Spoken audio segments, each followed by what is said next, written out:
Oke teman-teman, balik lagi dengan saya Fikri. Dan seperti biasa saya akan bereaction soal sepak bola Indonesia dan juga tanggapan komentar dari netizen soal sepak bola tanah air. Seperti apa tanggapan mereka? Mari kita simak sama-sama. Let's go!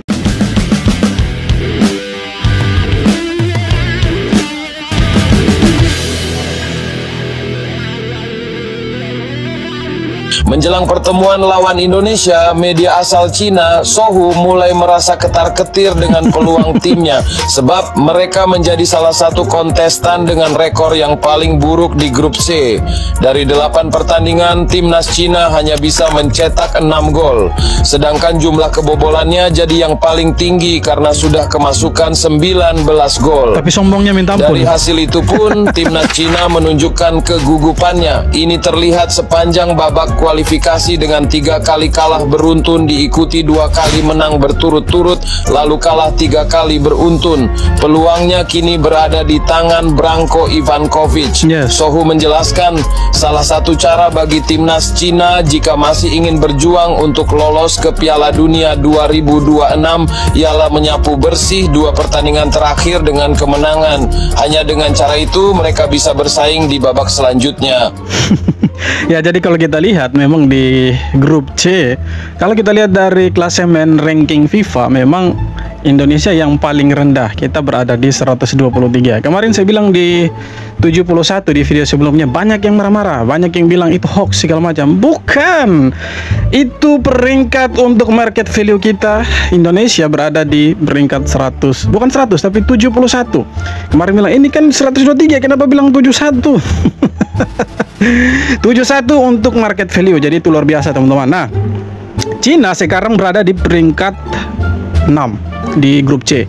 Jadi mereka akan melawan kita nanti di bulan Juni. Mereka akan bermain di GBK. Kita bertindak sebagai tuan rumah. Nah, ini kesempatannya kita untuk kasih kalah mereka di kandangnya kita. Walaupun di laga sebelumnya kita kalah 2-1 di Cina, tapi bermodalkan kita kemarin menang lawan Bahrain dan mental pemain lagi bagus-bagusnya, saya pikir kita bisa mengalahkan mereka, apalagi kita bermain sebagai tuan rumah. Dan kalau kita lihat memang Cina tim terburuk di grup C ini. Walaupun secara peringkat FIFA Indonesia paling bawah. Ada di 123. Nah, kalau kita bisa kasih kalah Cina, peringkat FIFA kita naik lagi itu teman-teman. ASEAN panas, Vietnam dan Malaysia gila-gilaan naturalisasi pemain. Negara-negara di Asia Tenggara. Nah, dulu orang paling kuat olok-olok Indonesia, Vietnamnya, Malaysianya. Yang paling kalem dia itu Singapura tuh. Nah, tapi 2 negara ini tetangga kita, Malaysia sama Vietnam, paling suka olok-olok Indonesia. Sekarang mereka berlomba-lomba itu untuk cari pemain keturunan. Berlomba memperkuat tim nasional mereka dengan cara naturalisasi pemain asing berkualitas. Vietnam baru aja menambah amunisi baru mereka dengan Jason Pendant, bek kiri keturunan Prancis. Pemain ini diharapkan bisa memperkokoh lini pertahanan The Golden Star Warrior di level internasional. Gak mau ketinggalan, Malaysia juga bikin gebrakan besar. Tunku Ismail, tokoh penting dalam sepak bola Malaysia, mengonfirmasi bahwa 7 pemain yang bermain di luar negeri bakal dinaturalisasi. Bayangkan 7 pemain Malaysia akan datangkan 7 pemain warisan. Bayangkan. Mereka jelas lolos ke Piala Asia 2027 dan bersaing di level yang lebih tinggi. Fenomena naturalisasi ini bikin persaingan sepak bola ASEAN makin ketat. Dulu mungkin kita hanya melihat negara seperti Indonesia, Thailand, atau Vietnam yang dominan. Tapi sekarang semua negara mulai serius membangun tim dengan strategi yang sama. Gimana dengan timnas Indonesia? Apakah ini akan jadi tantangan yang semakin berat karena negara lain terus memperkuat timnya dengan pemain naturalisasi berkualitas? Apakah Indonesia harus menaturalisasi pemain keturunan yang lebih banyak atau fokus saja pada pembinaan pemain muda? Yang jelas, peta kekuatan di Asia Tenggara bakal berubah drastis dalam beberapa tahun ke depan. Nah, semua ini gara-gara Indonesia. Karena awal mulanya ada naturalisasi, bukan awal mulanya sih, tapi yang paling gencar lah menaturalisasi pemain keturunan itu Indonesia. Makanya diikutilah sama negara-negara tetangganya kita kan. Ada Malaysia, ada Vietnam. Yang dulunya mereka tuh suka olok-olok kita, ya kan, hina-hina kita. Sekarang mereka yang lagi gencar-gencarnya cari pemain keturunan untuk memperkuat mereka punya timnas. Nah, kalau kita lihat memang timnas Indonesia untuk stok pemain keturunan itu tidak ada habis-habisnya. Bahkan yang terbaru itu Tristan Goejer kabarnya akan dinaturalisasi oleh PSSI, dan santer terdengar juga ada nama Miliano Jonathan yang akan dinaturalisasi oleh PSSI. Nah, di sini kita lihat kita punya pemain keturunan tidak akan habis-habisnya, ya kan? Berbeda dengan dua negara yang selalu hina-hina kita ini, Vietnam dan Malaysia. Nah, Malaysia itu mereka lagi sibuk cari 7 pemain keturunan, padahal sebelumnya mereka punya pemerintah itu tidak mendukung sebenarnya. Tapi ya kalau mereka dapat, syukurlah mereka bisa punya persaingan dengan Indonesia, karena selama ini Indonesia saja yang dapat pemain-pemain bagus dari Eropa. Cie. Jangan sombong. Riwayat cederanya bikin was-was, yakin di PSSI naturalisasi Tristan Guijer. PSSI lagi ngebut buat nambah kekuatan timnas Indonesia, dan nama Tristan Guijer jadi salah satu Nah, ini kita punya salah satu target ini teman-teman dari PSSI, Tristan Guijer.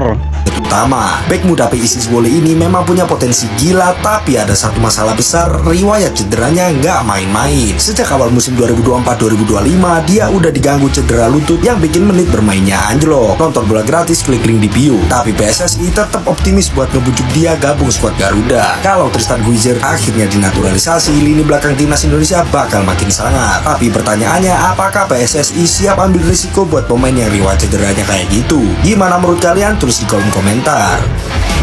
Tristan Guijer ini masih muda, dia baru 20 tahun, posisinya itu bek kanan. Nah, kalau kita ambil dia di posisi yang masih umurnya relatif muda, nah dia bisa diproyeksikan di project jangka panjang nantinya. Itu yang keren dari Tristan Guijer ini. Kalau kita lihat, dia juga bermain di Ajax Amsterdam ya, klub besar. Nah, kalau kita tidak segera naturalisasi dia, ya ruginya kita, iya kan? Rugi kita. Kapan lagi kita punya pemain keturunan yang bermain di Eropa?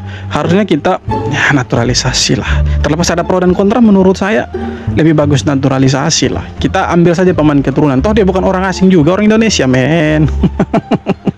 Timnas Indonesia harus menerima kenyataan. Martin Paes dikabarkan absen saat bentrok melawan Cina. Wasit ngasih kartu gara-gara Paes ngulur waktu saat gol. Nah, ini yang kita sebentar. Ini menjadi pertanyaan.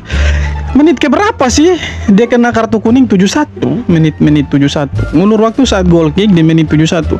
Menit 71. Kenapa tidak disorot sama kamera? Itu kan biasanya kan kalau ada pemain yang kena kartu, mau dia kartu kuning atau kartu merah, biasanya kan disorot sama kamera, tapi kenapa tidak ada sorotan? Ini menjadi pertanyaan. Goal kick di menit 71. Kartu kuning yang kelihatannya sepele tapi cukup buat nyetop langkahnya di laga berikutnya. Lawan Cina pula, negara yang ngasih kita luka tahun kemarin dengan skor 2-1. Tapi dibalik kehilangan ada peluang yang mengintip, dan disinilah Emil Audero masuk ke panggung utama. Kiper berdarah Lombok ini bukan pemain sembarangan. Tumbuh di Akademi Juventus, pernah jadi kapten tim Primavera, dan udah ngerasain kerasnya Serie A lebih dari 100 kali. Refleksnya cepat, distribusi bolanya juga oke. Audero bukan cuma tembok di bawah mistar, tapi juga otak yang ngatur ritme dari lini belakang. Sepakan Cristiano Ronaldo aja udah pernah dirasain. Ditepis pula oleh Emil. Pemain ini kenyang akan pengalaman sepak bola Eropa yang tingkat tinggi. Melawan Cina bukan laga yang bisa diremehkan. Timnas wajib menang kalau emang serius pengen lolos Piala Dunia. Mereka agresif, cepat, dan siap menghukum setiap celah yang tersaji. Tapi bagi Audero, ini bukan sekadar laga. Ini panggung pembuktian. Yes, saatnya menunjukkan bahwa tangannya layak jadi benteng terakhir Garuda. Sekalian menghapus noda hitam kekecauan khalayak yang memang ada sebagian yang nggak suka. Laga besar menanti. Ini waktu buat Emil menutup mulut orang-orang yang meragukan. Yes, ini waktunya Emil Audero. Kalau benar-benar Martin Paes dapat kartu kuning dan tidak bisa lagi nanti bermain lawan Cina karena akumulasi kartu, maka ini kesempatan untuk Emil Audero untuk menunjukkan bahwa dia bisa membela Indonesia, menampilkan permainan terbaiknya di bawah Mister Gawang. Layak ditunggu seperti apa nanti, teman-teman. Breaking news, guys. Vietnam penasaran sama King Indo. Media Vietnam tantang timnas Indonesia turunkan skuad terbaik di Piala AFF mendatang. Alah, jangan suka batantang lah. Kalian lawan kita punya anak muda saja menang 1-0. Ada info baru nih. Berikut ya pernyataan dari media Vietnam. Ya apaan sih? Media Vietnam tantang timnas Indonesia turunkan skuad terbaik di Piala AFF mendatang. Bang Vietnam. Mereka lawan kita punya anak-anak muda yang kategorinya U20, U21, dan mereka itu turunkan tim senior hanya menang 1-0. Ya, kalau mereka tantang kita, ya kita sudah pernah bertemu di kualifikasi Piala Dunia. Toh mereka kalah terus. Di Piala Asia juga mereka kalah terus. Ngapain tantang-tantang? Bukannya kagak mau nurunin skuad terbaik yang kayak gini nih, bukan. Piala AFF bukan termasuk agenda FIFA. Yes, betul. Sama klubnya masing-masing dari pemain diaspora ini. Ya Allah, kagak bakal dibolehin Bang Vietnam nurunin pemain kayak gini buat di AFF. Lagian tidak penting lah. Lebih bagus kita kasih turun pemain-pemain muda yang bermain di Indonesia. Ditambah dengan Marcelino, iya kan, itu keren, itu bagus itu. Daripada kita kasih turun kita punya pemain-pemain yang ya kalau boleh dibilang mereka terbiasa lawan pemain-pemain top klub-klub besar di Eropa, tiba-tiba main dia Piala AFF. Lah, Piala Ciki. Kok bisa teman-teman, mantan pesepak bola Belanda sebut bahwa Piala Dunia gak akan menarik kalau nggak ada Indonesia? Dan ternyata ada beberapa netizen yang setuju dengan statement tersebut. Opini dari pesepak bola Belanda ini dianggap masuk akal. Mantan pesepak bola Belanda yang menganggap Indonesia jika masuk ke dalam Piala Dunia gak akan membuat euforianya menarik adalah Kees Wakwang. Ia menyatakan bahwa Indonesia belum layak tampil di Piala Dunia 2026. Ia mengkritik format baru yang melibatkan 48 tim. Wakwang menyatakan bahwa kehadiran tim debutan seperti Indonesia akan menurunkan kualitas turnamen. Ia bahkan mengaku lebih memilih bermain permainan mirip Mahyong daripada menonton pertandingan Indonesia di Piala Dunia. Dalam podcastnya, usai menyaksikan pertandingan Indonesia versus Bahrain, ia menyebutkan permainan Indonesia kurang menarik, temponya lambat, dan banyak pemain yang mengalami.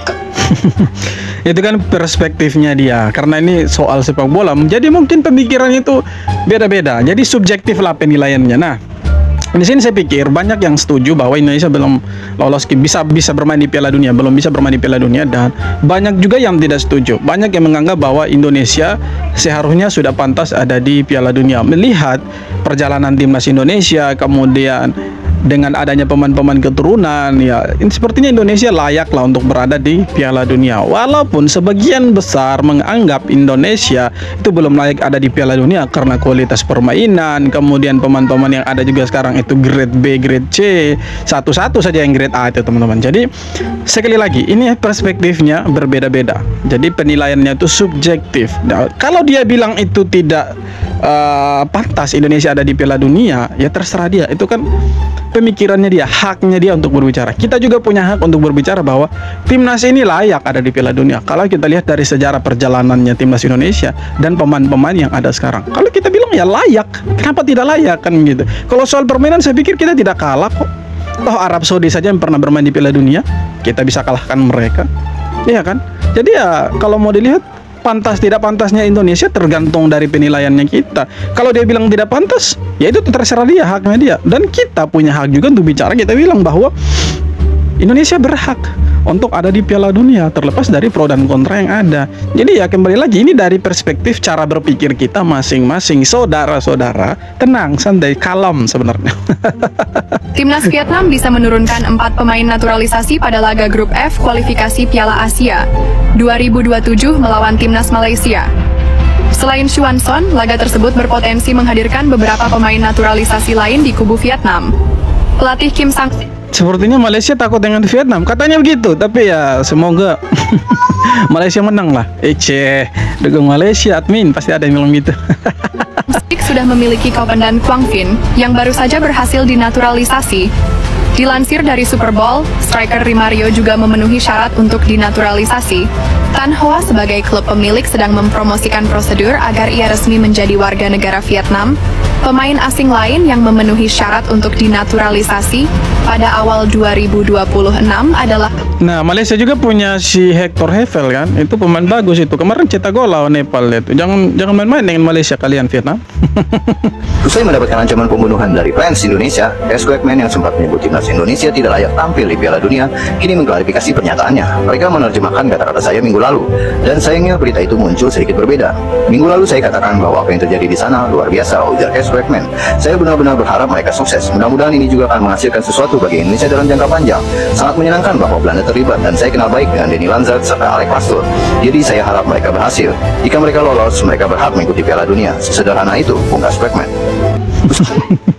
Jadi banyak yang mengancam lah si Wakwang ini teman-teman. Dia diancam untuk dibunuh, makanya dia klarifikasi lagi. Nah, jadi ya kembali lagi, ini kan perspektifnya kita berbeda-beda cara berpikirnya. Kalau dia bilang Indonesia tidak layak, ya itu urusannya dia. Kata ya kita punya cara berpikir masing-masing. Kita bilang Indonesia layak ada di Piala Dunia. Kalau dia bilang tidak layak, itu urusannya dia. Jadi ya kita kembali lagi, kita mendukung timnas Indonesia. Mau masuk tidak masuk, layak tidak layak, ya kita sebagai supporter harus tetap dukung timnas Indonesia. Oke teman-teman, sekian video kali ini. Terima kasih banyak sudah nonton, dan sekali lagi jangan lupa untuk like, comment, dan subscribe. Kita jumpa lagi di video-video berikutnya.